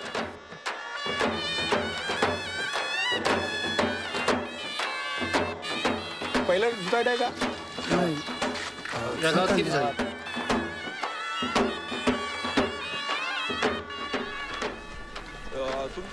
Des drames comme celui que nous venons de voir se produisent 3 fois par jour dans la région de Vidarbha, où le coton BT a été introduit en 2005. Certes, le suicide des producteurs de coton n'est pas un phénomène nouveau en Inde, mais avec les OGM, il s'est considérablement accentué. Mais rares sont ceux qui osent dénoncer publiquement ce scandale international qui oppose le pot de terre au pot de fer.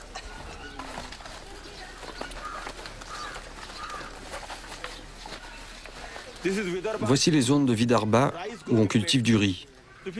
On voit qu'il y a peu de suicides.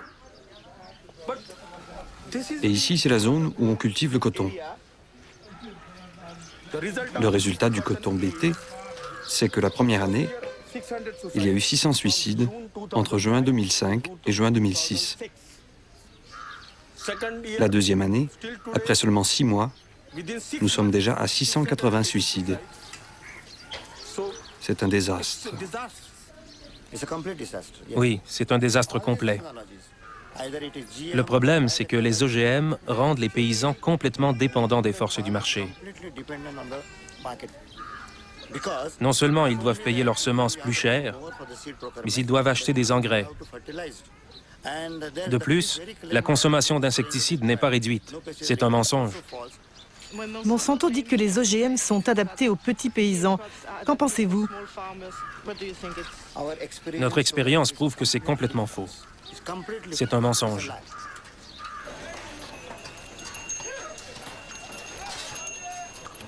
En ce jour de décembre 2006, la révolte gronde sur le plus grand marché cotonnier de l'État du Maharashtra. 3 jours après le tournage de ces images, des émeutes ont éclaté et des dizaines de paysans, dont Kishore Tiwari, ont été arrêtés.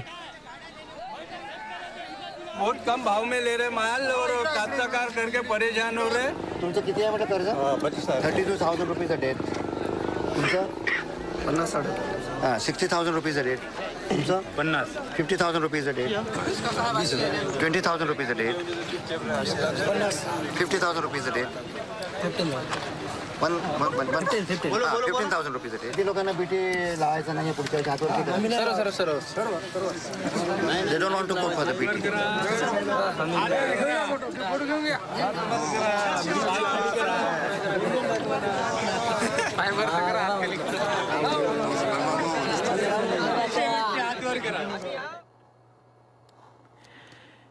Les graines du suicide.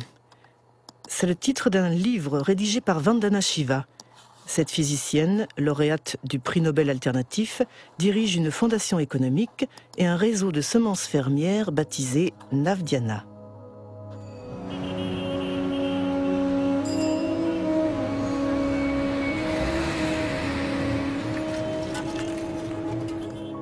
Vandana Shiva s'est d'abord battue contre la première révolution verte, celle des années 1960 qui a introduit l'agriculture industrielle en Inde.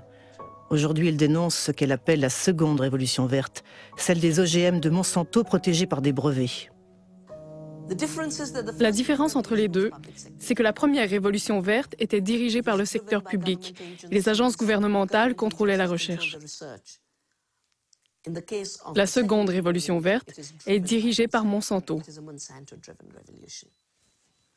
La deuxième différence, c'est que la première révolution verte avait certes l'objectif caché de vendre plus de produits chimiques, mais sa motivation principale était tout de même de fournir plus de nourriture et d'assurer la sécurité alimentaire. Au bout du compte, même si cela s'est fait au détriment d'autres cultures comme les légumineuses, on a produit plus de riz et de blé pour nourrir les gens. La seconde révolution verte n'a rien à voir avec la sécurité alimentaire. Son seul but, c'est d'augmenter les profits de Monsanto. Ils ont toujours dit que la manipulation génétique était un moyen d'obtenir des brevets. C'est cela leur vrai objectif. Si vous regardez la stratégie de recherche que Monsanto déploie en ce moment, la firme est en train de tester une vingtaine de plantes où elle a introduit des gènes BT. La moutarde, le gombo, l'aubergine, le riz et le chou-fleur. Une fois qu'elle aura imposé comme norme le droit de propriété sur les graines génétiquement modifiées, elle pourra encaisser des royalties. Nous dépendrons d'elle pour chaque graine que nous semons et chaque champ que nous cultivons. Si elle contrôle les semences, elle contrôle la nourriture. Elle le sait, c'est sa stratégie.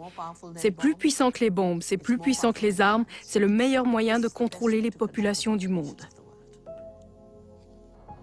À ce réquisitoire musclé, Monsanto répond qu'il n'en est rien en brandissant les engagements de son pledge.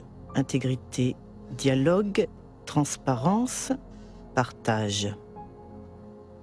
We want to participate constructively in the process by which societies around the world try to develop good answers to those questions. Are the products going to be safe for the environment?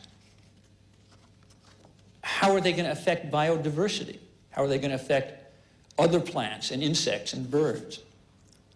What about outcrossing of genes? What happens if genes do outcross into wild species?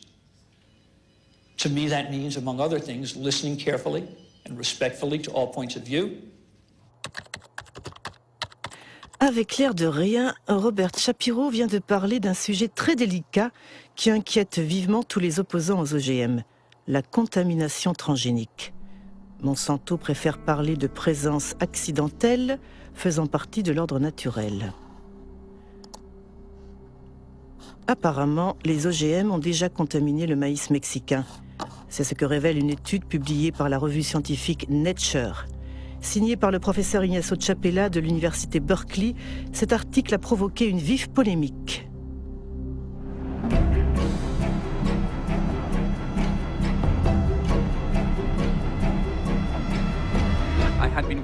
J'ai travaillé pendant 15 ans avec des communautés indiennes d'Oaxaca, au Mexique, pour leur apprendre à analyser leur environnement eux-mêmes.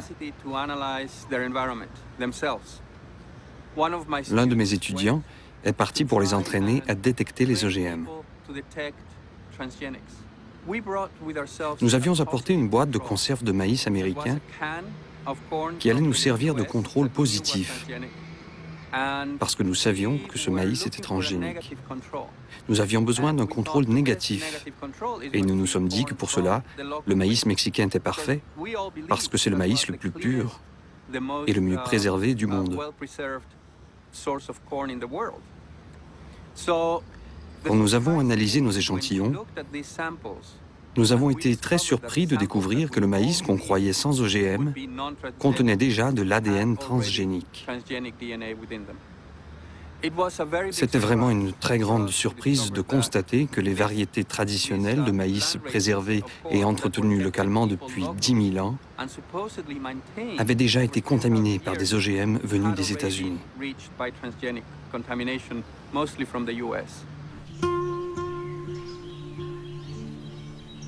Le Mexique représente le centre d'origine du maïs.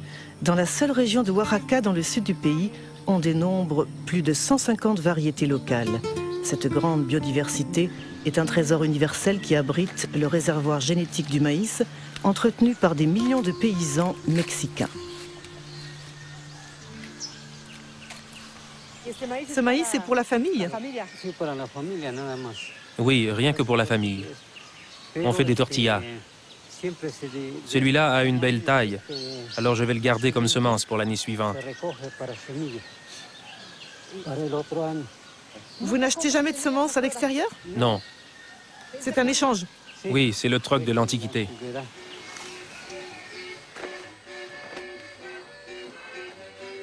Pour préserver la diversité de son maïs, le Mexique a interdit les cultures transgéniques. En revanche, dans le cadre du traité de libre-échange signé avec les États-Unis et le Canada, le pays n'a pas pu empêcher l'importation massive de maïs américain transgénique à 40%. Destiné exclusivement à la consommation humaine et animale, le maïs américain menace la production locale. Largement subventionné par l'administration de Washington, le maïs industriel, comme on dit ici, est vendu 2 fois moins cher que le maïs traditionnel.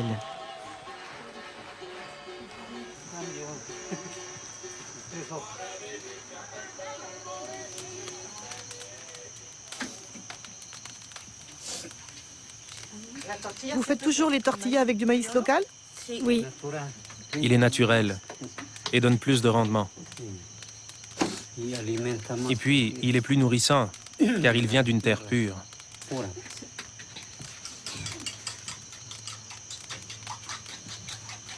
Ça, c'est du maïs violet. Autrefois, mes ancêtres ne semaient que ce maïs. Aujourd'hui, on continue de le conserver. Il existait avant la conquête espagnole? Oui. Et maintenant, il y a une autre conquête. C'est quoi la nouvelle conquête? La conquête transgénique, qui veut détruire tout ça en faisant disparaître le maïs local pour que domine le maïs industriel.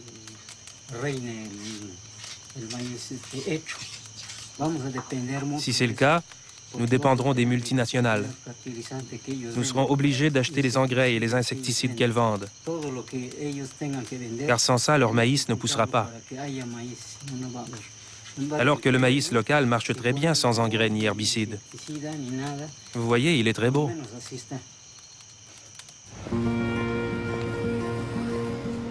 L'article d'Ignacio Chapela dans Nature a provoqué une vive émotion au Mexique. Depuis, l'Institut national de l'écologie a confirmé la contamination du maïs mexicain. Les gènes Roundup Ready et BT ont été retrouvés dans des maïs prélevés dans 5 régions du pays. Que se passera-t-il si le maïs transgénique se croise avec les variétés traditionnelles? Le docteur Elena Alvarez a mené une expérience avec une fleur locale.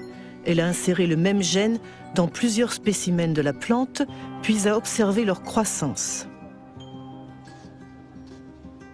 Nous avons constaté que 2 plantes strictement identiques du point de vue génétique, c'est-à-dire qu'elles ont le même génome, les mêmes chromosomes et le même transgène, la seule différence étant que le transgène est situé à des endroits différents, eh bien une fois qu'elles ont poussé, ces plantes peuvent présenter un phénotype, c'est-à-dire des formes florales très différentes.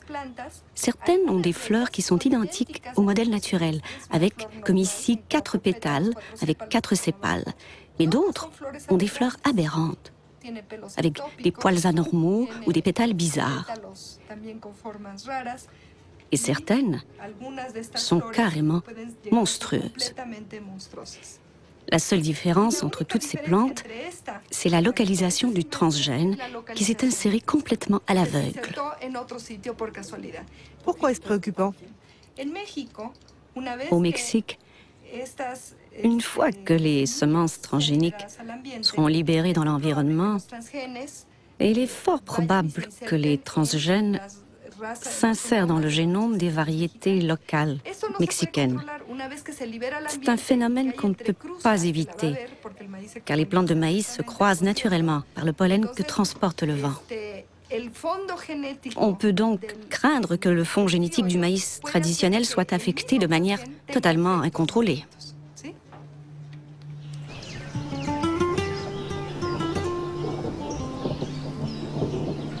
Buenos días, los seguimos invitando para que podamos platicar con ustedes un momento en relación a las actividades que se están produciendo actualmente del maíz, sobre todo por la contaminación por transgénicos.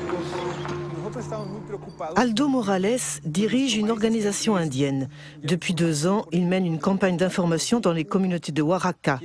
Les craintes exprimées par le docteur Alvarez ont déjà été vérifiées sur le terrain. Yo voy a mostrarles ahora algunas imágenes de plantas de maíz que hemos encontrado aquí en la región de la Sierra Juárez y que nos gustaría saber si ustedes las han visto. ¿No? Opa, estas no son. Aquí en esta imagen, por ejemplo, podemos ver cosas raras. Esta planta pues tiene una rama por aquí y otra rama por acá. Las milpas normalmente no salen así. Digamos, sale una hoja y arriba sale un jilote, ¿no? En este caso están saliendo 3 jilotes sobre una sola hoja. Son monstruos. Esa planta nosotros la enviamos a un laboratorio de biotecnología para que detectaran si tenía presencia o no tenía presencia de transgénicos y desgraciadamente nos dio positivo.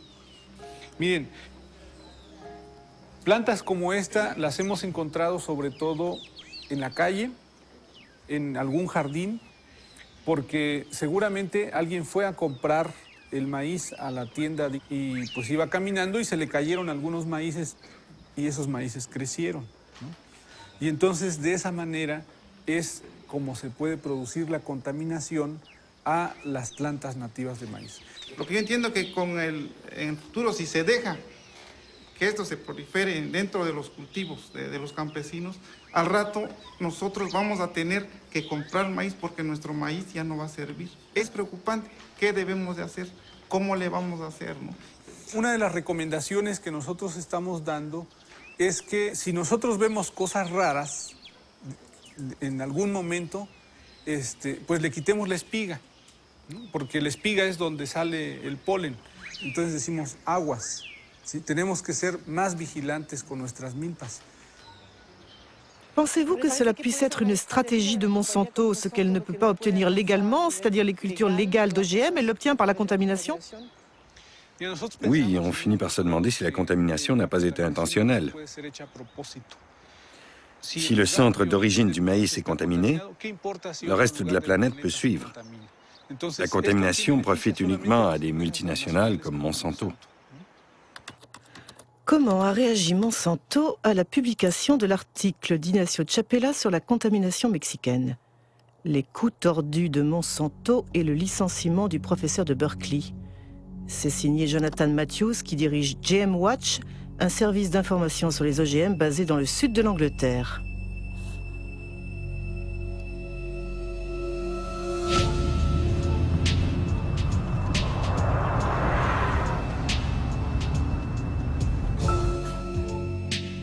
D'après Jonathan Matthews, Ignacio Chapela a été victime d'une campagne lancée sur AgBioWorld, un site pro-OGM. La veille de la publication de l'article de Nature, une certaine Mary Murphy a posté un email que AgBioWorld a distribué à des milliers de scientifiques internationaux.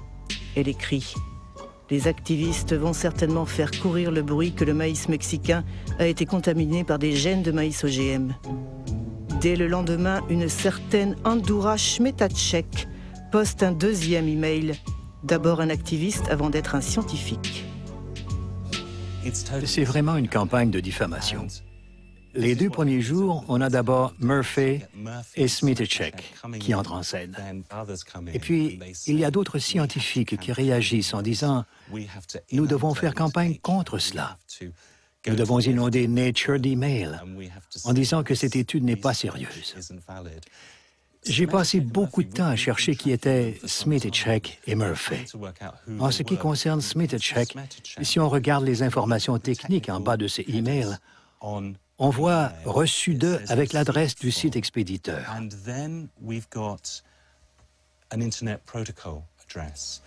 Il suffit de la copier et de vérifier sur un annuaire des sites Internet.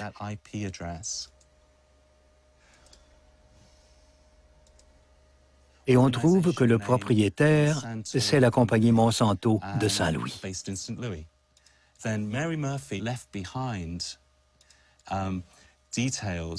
à Mary Murphy, elle a laissé quelques indices qui m'ont aussi permis de remonter jusqu'à elle. On voit que les emails postés par Mary Murphy ont pour adresse bw6.bivwood.com. En cherchant, on trouve que bivwood.com, c'est le nom d'une agence de communication appelée Groupe Beavings. Et parmi ses clients, il y a Monsanto. Des faux scientifiques, c'est vraiment des coups tordus. Oui, on peut parler de méthodes très sales qui piétinent l'éthique la plus élémentaire. Elle révèle une compagnie qui est prête à tout pour imposer ses produits partout dans le monde, y compris à détruire la réputation de tous ceux qui peuvent lui faire obstacle. L'accusation de Jonathan Matthews a été reprise par la presse britannique, mais Monsanto a préféré l'ignorer. Tandis qu'elle poursuit son irrésistible ascension, la firme défend sa vision d'un monde transgénique censé résoudre le problème de la faim et de l'environnement dans la plus grande harmonie. L'expérience pratique démontre clairement que la coexistence entre l'agriculture transgénique et l'agriculture conventionnelle ou biologique est non seulement possible, mais qu'elle se passe pacifiquement partout dans le monde.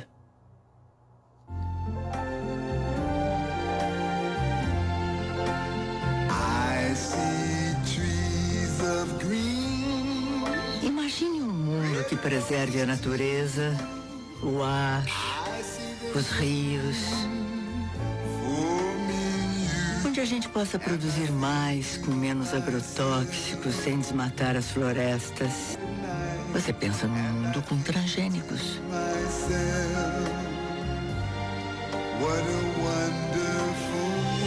Uma iniciativa Monsanto com apoio da Associação Brasileira de Nutrologia.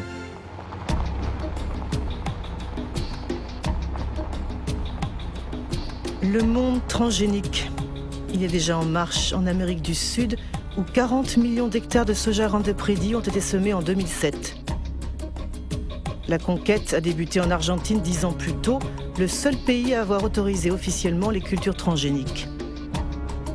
Depuis, les OGM se sont répandus mystérieusement dans les pays voisins, comme le Brésil ou ici le Paraguay.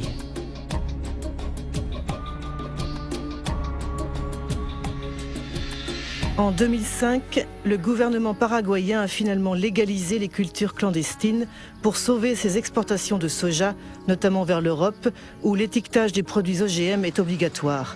Autant dire que le ministère de l'Agriculture a été placé devant le fait accompli. Nous avons dû autoriser l'utilisation des OGM, car ils étaient entrés, de manière, disons, irrégulière dans notre pays. Sait-on comment les semences transgéniques sont entrées dans le pays? Par le marché noir ou la contrebande? Non, nous ne parlons pas de marché noir, mais de sacs blancs, parce que ce sont des sacs de semences qui ne présentent aucune inscription officielle. Est-ce que Monsanto a joué un rôle dans cette contrebande de semences? Il est possible que l'entreprise ait, disons, promu ces variétés, ces semences, et comme je vous ai dit, le gouvernement a dû réagir a posteriori en validant effectivement un état de fait.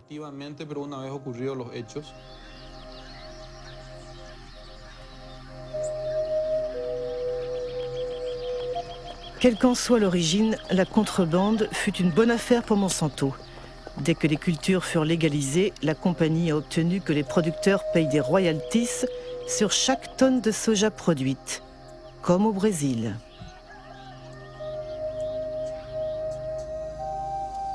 Depuis au Paraguay, on déforeste à tour de bras, quitte à expulser par la force les petits paysans qui refusent de céder leur lopin de terre.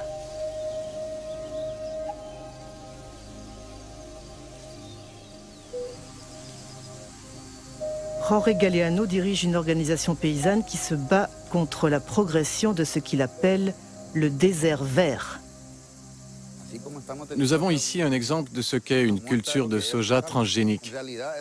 En fait, c'est une monoculture qui détruit tout ce qu'il y a sur son passage. Avant, ici, il y avait des bosquets et tout ce qui fait vivre l'agriculture familiale. Des plantes, des arbres, du manioc, du maïs. Pensez-vous que cette monoculture transgénique peut cohabiter avec les cultures des petits paysans? Non, nous sommes sûrs que non. Ce sont deux modèles incompatibles qui ne peuvent pas coexister.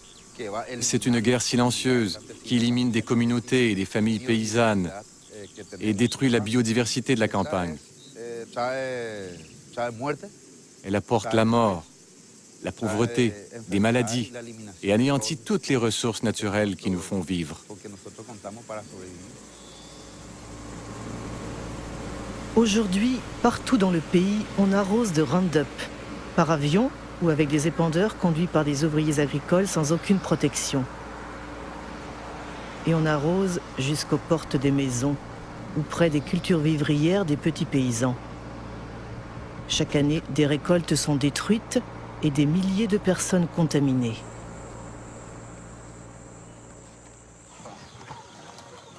Comme cette famille, cernée par les OGM de Monsanto.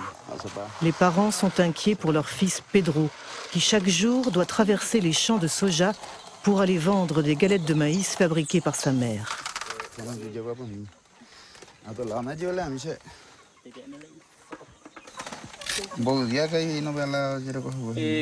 15 días ya por la peso ya ni por no. Eu perire bella peregua be su butere la primero güey. Oyu pijo. Mishima peso vale hijo vaya ahí también. También pero. No ne kana si biche.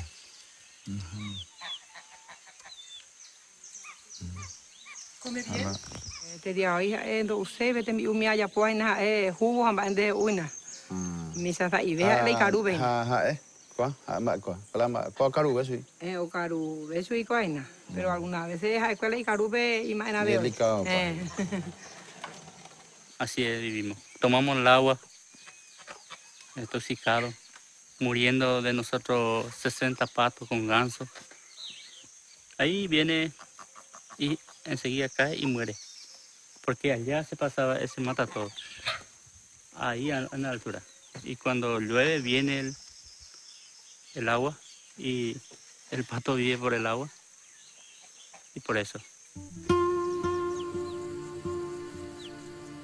Au Paraguay, 2% de la population détiennent 70% des terres cultivées et avec les OGM, la concentration ne cesse de s'accentuer.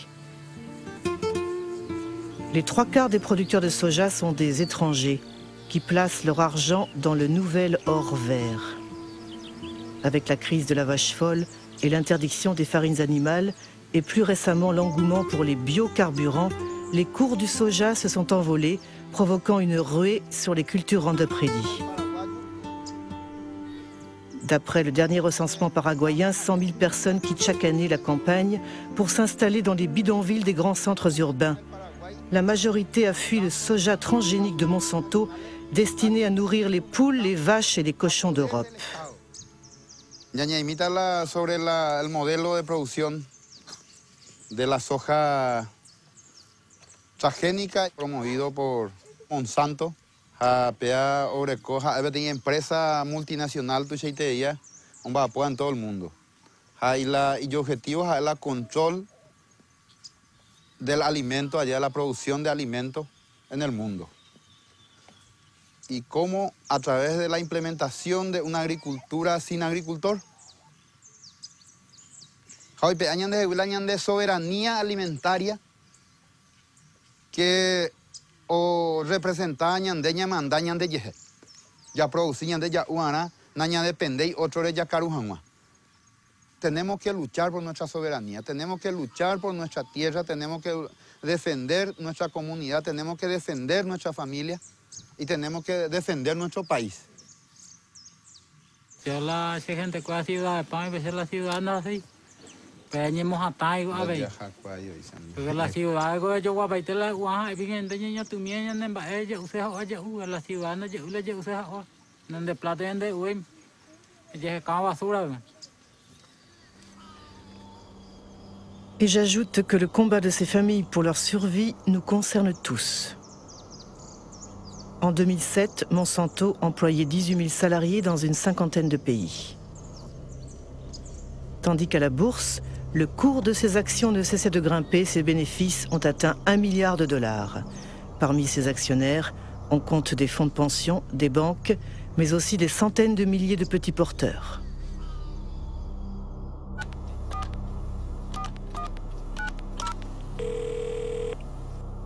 Chris Horner. Hello, Christopher Horner. I'm Marie-Monique Robin from France. Oui, nous apprécions votre insistance à demander une interview, mais nous avons eu plusieurs conversations internes et nous n'avons pas changé notre position. Nous n'avons aucune raison de participer à votre documentaire, car nous suspectons que cela ne sera pas positif pour nous.